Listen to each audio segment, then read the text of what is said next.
Group one basically है क्या?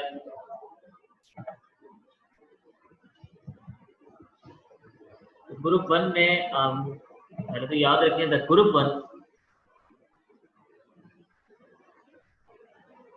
so the question is name the elements of group number 1A, also write their general characteristics. हमें पहले तो ये बताना है कि ग्रुप 1A में कौन कौन से एलिमेंट्स शामिल हैं, and we also need to tell about the general characteristics of group 1A. So first line is the introductory line. Group 1A क्या है? The group 1A is also called the alkali metals. इन्हें हम alkali metals भी कहते हैं. And group 1 is also called lithium family. Group 1A को हम lithium family जो है वो कहते हैं. याद रखिएगा, the first element of each group refers to the name of that particular group or the particular family. जैसे हम कह रहे हैं कि ग्रुप 1A है, इसे हम लिथियम फैमिली कह रहे हैं. क्यों? क्योंकि ग्रुप 1A में जो पहला एलिमेंट है वो लिथियम है, इस वजह से हम कहते हैं कि ग्रुप 1A लिथियम फैमिली है. ग्रुप 2 का जो पहला एलिमेंट है that is beryllium, that is why it is called as the beryllium family. Group 3 is called boron family, क्योंकि बोरॉन पहला एलिमेंट है ग्रुप 3 में. ग्रुप 4 में पहला एलिमेंट कार्बन है, इस वजह से वो कार्बन फैमिली कहलाती है. ग्रुप 5 का पहला एलिमेंट नाइट्रोजन, इसी तरह से so on. So the first element of the group 1A is the lithium, that is why it is called as the lithium family. इस पूरे ग्रुप की यानी कि ग्रुप 1A में जितने भी एलिमेंट्स उनके जनरल कैरेक्टरिस्टिक्स क्या हैं, उस पर आने से पहले आपने एलिमेंट्स के नाम देखना है पीरियोडिक टेबल से, and that periodic table is on page number 64 in your book. तो ग्रुप 1A में देखोगे तो तुम्हें एलिमेंट्स के नाम लिखे हुए नजर आएंगे. In way that first element will be lithium, then sodium, potassium, rubidium, caesium and francium. ये एलिमेंट्स ग्रुप 1A से बिलोंग करते हैं. फीचर्स क्या है कि they are highly reactive metals. Highly reactive metals का मतलब ये है कि ये बहुत तेजी से रिएक्शन करने वाले मेटल्स हैं. इस पॉइंट को समझने से पहले ये बात करेंगे कि मेटल्स क्या होते हैं. तो मेटल उन एलिमेंट्स को कहते हैं जो किसी भी केमिकल रिएक्शन में अपना वैलेंस शेल का इलेक्ट्रॉन लूज कर दे, वो एलिमेंट मेटल कहलाता है. आई रिपीट, वो एलिमेंट जो अपना वैलेंस शेल बआसानी लूज कर देते हैं, वो एलिमेंट्स मेटल्स कहलाते हैं. ये भी याद रखो कि अगर हम ग्रुप की बात कर रहे हैं तो ग्रुप नंबर ये हमें बताता है कि वैलेंस शेल में इलेक्ट्रॉन्स की तादाद कितनी है. जैसे हम इस वक्त स्टडी कर रहे हैं ग्रुप 1A की, तो इसका मतलब ये होगा कि इसके तमाम एलिमेंट्स में जितने भी एलिमेंट्स ग्रुप 1A के हैं, उन तमाम एलिमेंट्स के आखिरी शेल में इलेक्ट्रॉन की जो क्वांटिटी है, जो नंबर है, वो 1 होगा.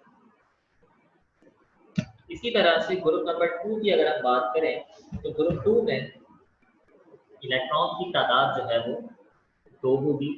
ग्रुप 3 में इलेक्ट्रॉन की तादाद 3, ग्रुप 4 में इलेक्ट्रॉन की तादाद 4, इसी तरह से ग्रुप 5 में आखिरी शेल में इलेक्ट्रॉन की तादाद 5, ग्रुप 6 में 6, ग्रुप 7 में 7 और ग्रुप 8 में 8 होगी. तो जब कभी हम मेटल्स को समझते हैं तो हमें ये बेसिक बात पे पता होनी चाहिए कि ग्रुप 1 बता रहा है वैलेंस शेल में इलेक्ट्रॉन्स की तादाद. अब दूसरी बात आपने ये याद रखनी है कि वैलेंस शेल में मैक्सिमम इलेक्ट्रॉन्स की जो क्वांटिटी है वो 8 हो सकती है. यानी कि एक शेल में मैक्सिमम इलेक्ट्रॉन्स की तादाद जो है वो 8 है. अगर हम बात करें ग्रुप 1 की, तो इसमें हमने अभी कहा कि ग्रुप 1A में इलेक्ट्रॉन्स की तादाद 1 है, तो इसका मतलब इसे मजीद 7 इलेक्ट्रॉन्स की जरूरत है. तो ऐसी कंडीशन में ये एलिमेंट्स अपने एक इलेक्ट्रॉन को डोनेट कर देते हैं, बजाय इसके कि ये मजीद 7 इलेक्ट्रॉन्स को गेन कर सके, एक्सेप्ट कर सके.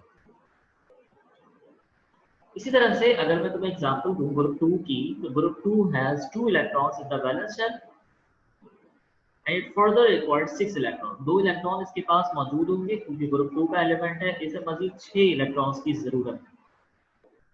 ऐसी कंडीशन में ग्रुप 2 2 इलेक्ट्रॉन को डोनेट कर देगा बजाय इसके कि ये 6 इलेक्ट्रॉन्स को गेन करें।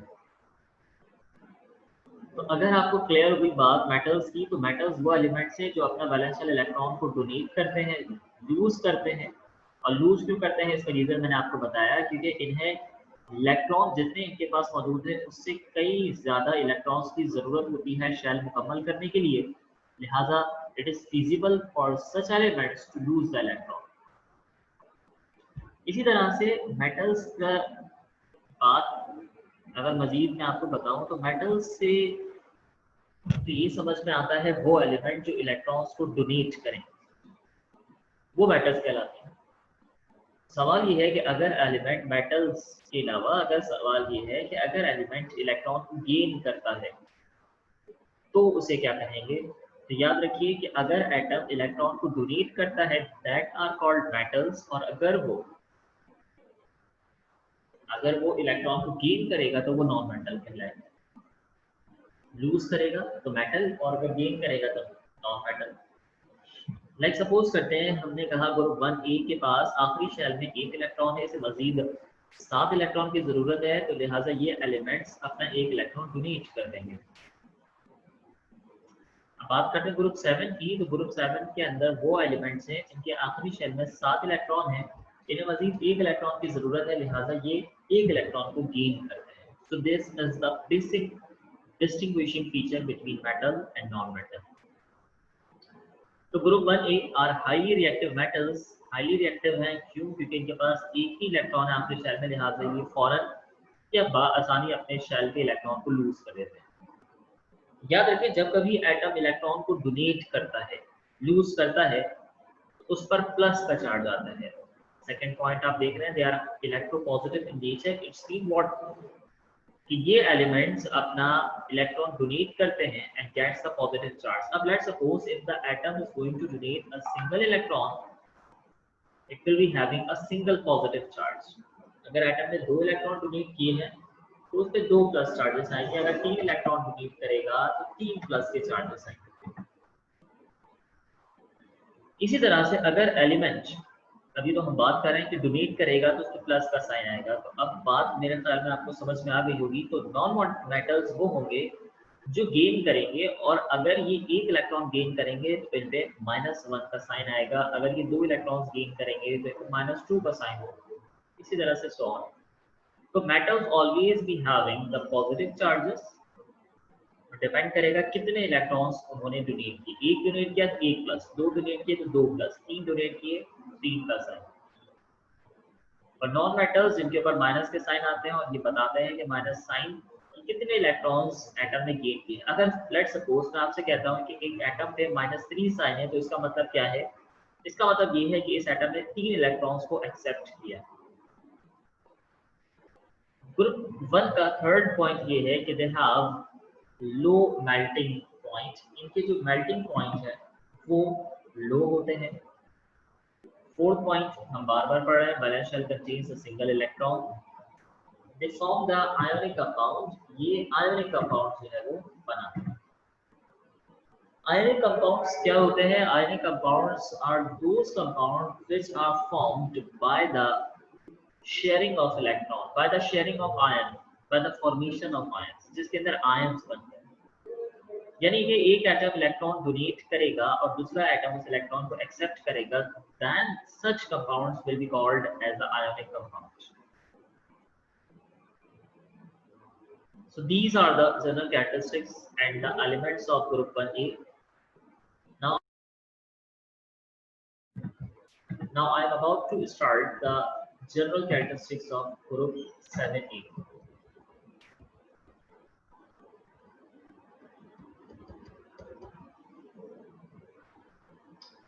ग्रुप 7A के एलिमेंट्स के नाम और साथ साथ आपने उनकी जनरल कैरेक्टरिस्टिक्स भी लिखते हैं।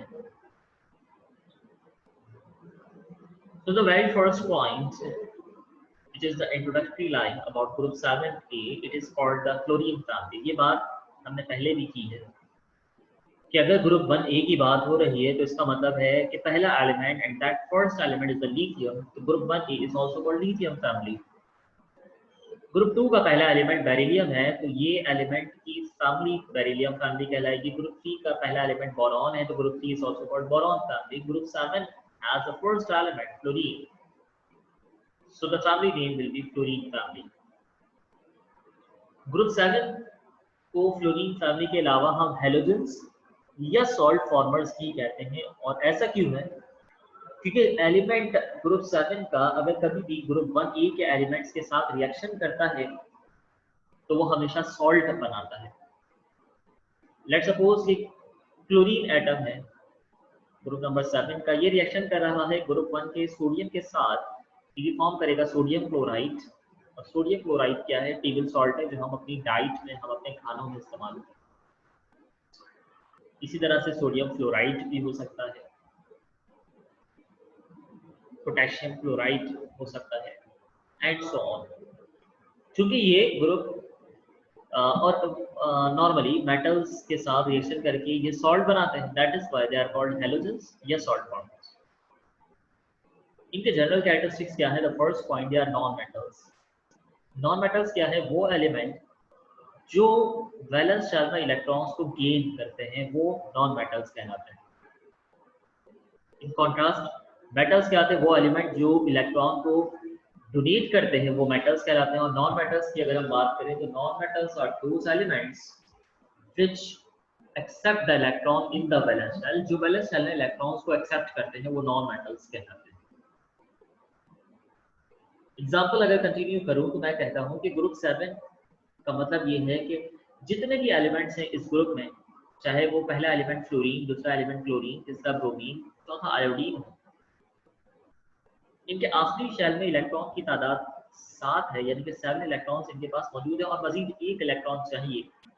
लिहाजा it is very feasible for such elements gain और accept single electron in the valence shell. तो ये एक इलेक्ट्रॉन एक्सेप्ट कर ले,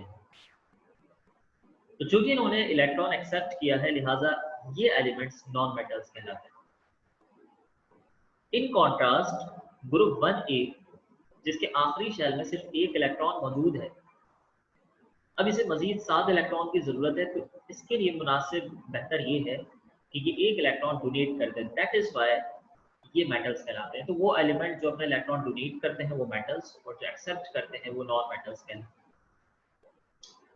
अब चूंकि ग्रुप नंबर 7 नॉन मेटल्स है, यानी कि इलेक्ट्रॉन को एक्सेप्ट कर रहे हैं, तो याद रखिएगा whenever an atom receives an electron, accept an electron और गेन इलेक्ट्रॉन, तमाम बात एक ही है कि अगर एटम इलेक्ट्रॉन को एक्सेप्ट कर ले, गेन कर ले, रिसीव कर ले, तो उस पर आता है माइनस का sign, and this minus sign indicates that the total number of electrons are greater than total number of proton. मतलब इस एटम के पास इलेक्ट्रॉन की तादाद अब ज्यादा है। ये इलेक्ट्रॉन, ये नेगेटिव साइन हमें ये भी बताता है कि इस एटम ने कितने इलेक्ट्रॉन्स एक्सेप्ट किए। मसलन अगर फ्लोरीन के ऊपर -1 लगा हुआ है तो इसका मतलब फ्लोरीन ने एक इलेक्ट्रॉन एक्सेप्ट किया है। ऑक्सीजन पे -2 लगा हुआ है तो इसका मतलब ऑक्सीजन ने 2 इलेक्ट्रॉन एक्सेप्ट किए। नाइट्रोजन पे अगर 3 लिखा हुआ है तो इसका मतलब नाइट्रोजन ने 3 इलेक्ट्रॉन जो है वो एक्सेप्ट किए। Third point, they have high melting point. Fourth point बात कर चुके हैं, balance shell contains 7 electrons. And fifth one, they form the ionic compounds when react with metals but form covalent compounds when react with non metals. मतलब ये कि जब कभी ये मेटल के साथ रिएक्शन करते हैं तो फॉर्म करते हैं आयोनिक कंपाउंड, और अगर ये नॉन मेटल्स के साथ रिएक्शन करते हैं तो ये बनाते हैं कोवलेंट कंपाउंड।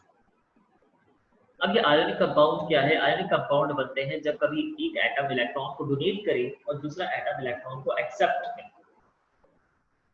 तब जो बॉन्डिंग होगी वो आयोनिक बॉन्डिंग कहलाती है, और नतीजे में रिजल्ट में, प्रोडक्ट में बनने वाला जो कंपाउंड है वो आयोनिक कंपाउंड कहलाता है। इसी तरह से कोवलेंट कंपाउंड्स क्या है? वो कंपाउंड जो म्यूचुअल शेयरिंग ऑफ इलेक्ट्रॉन से बनते हैं। मतलब कि अगर एक एटम एक इलेक्ट्रॉन शेयर करेगा तो दूसरा एटम भी एक ही इलेक्ट्रॉन शेयर करेगा, म्यूचुअल शेयरिंग कहलाती है, इक्वल शेयरिंग ही कहते हैं हम उसे दूसरे अल्फाज में। तो जब कभी भी ये नॉन मेटल्स के साथ रिएक्शन करते हैं, दे form the covalent compounds, and whenever they react with the metals, they form the ionic compound. So wish you all the best of luck. अगर कोई क्वेश्चन है, आपको कोई बात समझ में नहीं आई, तो वो आप मुझसे कमेंट में पूछ सकते हैं।